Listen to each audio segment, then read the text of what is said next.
According to some statistics, as many as 80% of all couples and 60% of Catholic couples who come to be married cohabitate, which is generally understood as living together in a sexual relationship without marriage. Often there is an attempt to justify this for reasons of finances or convenience, or as a way to assess compatibility. People even attack the church's teaching on sex and marriage, calling it antiquated and out of step with the times. So what's the problem with living together before you are married? And is this a choice a Catholic can make? I'm Dr. David Hajduk, and here's my take.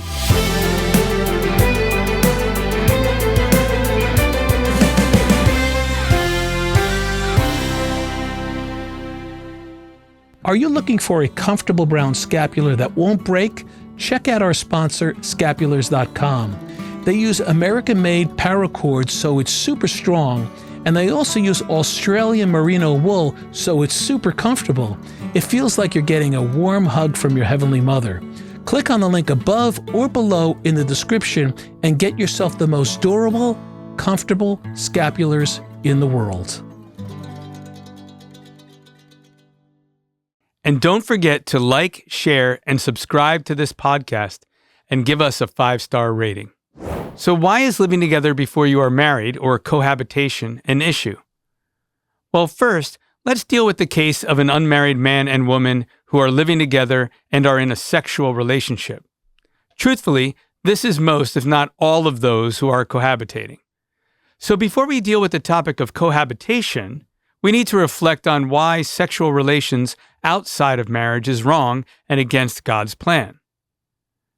And this requires us to ponder the meaning of marriage as well as the meaning of sex. In a previous episode on why a Catholic married couple cannot choose a child-free lifestyle, I gave a brief overview of God's plan for marriage and sex. In that episode, I mentioned that in the beginning, God created human beings in His image and likeness, male and female. Then God blessed them and commanded them to be fruitful and multiply.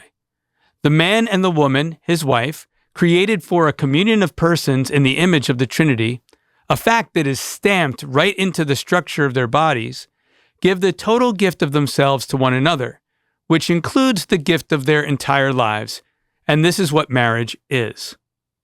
This total gift is manifested in the union of their bodies, which is often called the marital or conjugal act. The total gift of the man and woman to one another, in and through their bodies, opens itself up to the gift of the child, the third sprung from them both, the love of the spouses made flesh or personified. Thus, the Church teaches that the marital act means both love and potential fruitfulness, and that these two meanings cannot be intentionally separated without depriving sex of its inner truth. So why is marriage necessary? I mean, couldn't a man and a woman simply profess their love to one another, give themselves privately to each other, and that be enough? Well, in short, no they can't, and no it's not.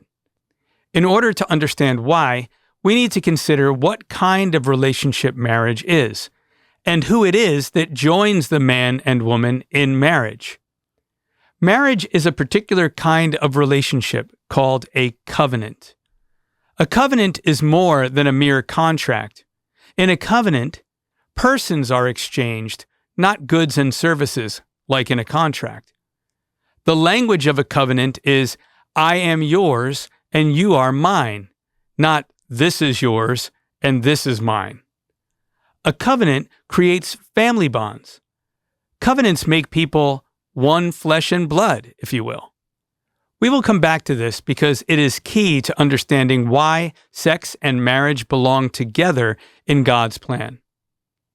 Additionally, a covenant is permanent, whereas contracts last for a certain duration of time, that is, until the terms of the contract are fulfilled.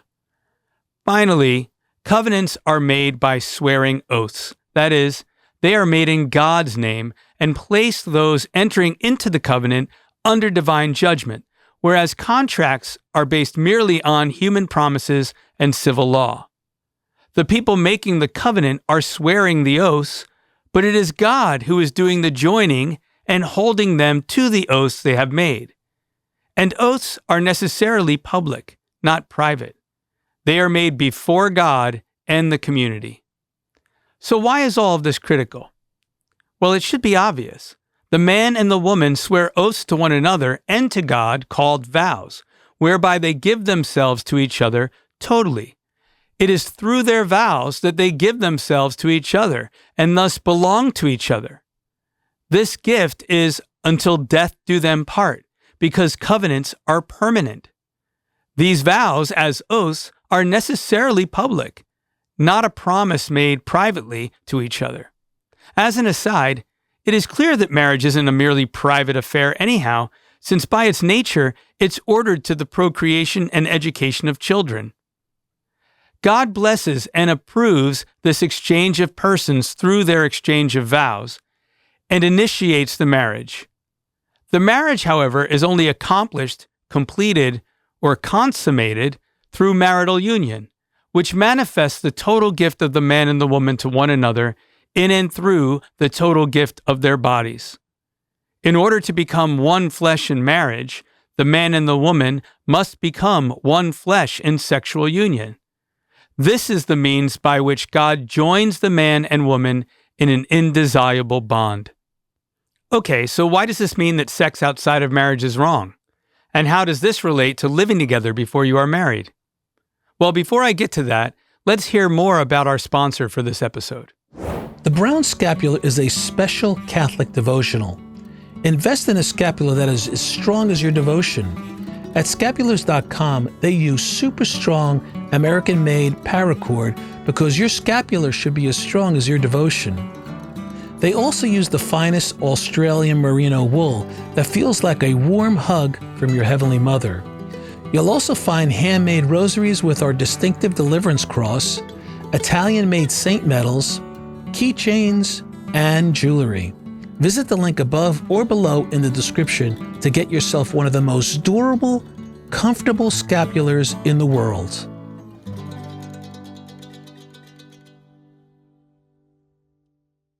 We hope that you're enjoying this episode. In case you didn't know, we do a lot more than just produce podcasts here at Array of Hope. We have a variety of ways that we evangelize to our culture through high-quality media and events. Click on the link above or below in the description, which will direct you right to our website where you can see the many ways that we're able to help you and your church community grow deeper in our Catholic faith. Now back to the episode. Sex outside of marriage is wrong and against God's plan, simply put, because sex doesn't so much express love as it expresses marriage. Sex expresses the total gift of self of the man and the woman to each other. But when does this total giving of the man and woman to one another take place? At their wedding, through their vows. You could say that the body language of sex is supposed to communicate, I am yours and you are mine. I give myself totally to you and receive you totally. I belong to you and you belong to me. If you're not married, you can't say any of these things because it is marriage that brings them about. And so, sex outside of marriage is a lie. The bodies of the man and woman are saying one thing, but it isn't in fact true. It is interesting to note that the sixth commandment, thou shalt not commit adultery, really refers to any sexual relations outside of marriage, not merely to cheating on your spouse with someone else's. The word adultery means to join together two things that do not belong to each other. When do a man and woman belong to one another? After they exchange vows. So this commandment really prohibits sexual relations with anyone you don't belong to, that is, who is not your spouse. And that means all sexual relations, not just intercourse. Because it is only after you exchange vows and belong to one another that your bodies belong to one another and you have rights to one another's bodies in a sexual way. See St. Paul's first letter to the Corinthians, chapter 7. And just to clear up any confusion, being engaged does not make you married. The vows do. because it is in and through them that God joins the man and woman. So getting engaged cannot justify something only marriage can. Those who are engaged shouldn't be acting like they're married, because they're not married. Now it should be obvious why living together in a sexual relationship outside of marriage is against God's plan. But what about if the couple is refraining from all sexual activity? Is it still wrong to live together? The answer is yes, it is still wrong. And this is the case for two reasons. First, it is a near occasion of sin, which we are always supposed to avoid. Living together before marriage presents too many opportunities to fall. As two people grow to love each other more, the urge to merge presses more deeply upon them. It is simply foolishness to put yourself in a situation where sin is likely. We are fallen human beings after all. Placing yourself directly in temptation's way is tantamount to placing your eternal salvation in jeopardy and, in some sense, is tempting God himself. Jesus said, "If your hand causes you to sin, cut it off. If your eye causes you to sin, pluck it out." Why? To avoid your whole body being cast into hell if you fall. St. Paul tells us to flee sexual immorality, not flirt with it. You get my drift. The second reason is that it causes scandal. Everyone who knows you are living together will assume you are having sex. Now you may say, they shouldn't judge, they don't know that. Fair enough. But why in this culture would they assume differently? Christians have an obligation to give good witness. Living together before marriage, whether you are being chaste or not, fails to do this.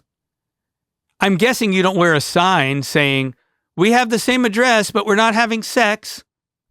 And even if you were wearing such a sign, people would think, sure, you're not having sex.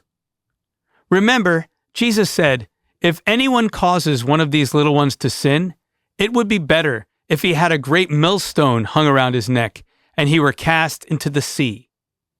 Yikes! Better? What if people thought living together or sex before marriage was okay because of you? Are you ready to get fitted for your millstone? All of this should make clear why cohabitation is such a big deal after all. And that doesn't even include the practical reasons not to live together before marriage. Namely, that every worthy study indicates that successful outcomes are substantially less for those who live together before they get married than for those who don't. So much for it helping to assess compatibility. Well, that's my take. If you have a topic you'd like my take on, comment below or send an email to r4hpodcast@gmail.com.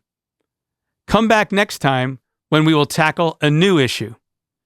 Until then, run the race, fight the good fight, and keep the faith.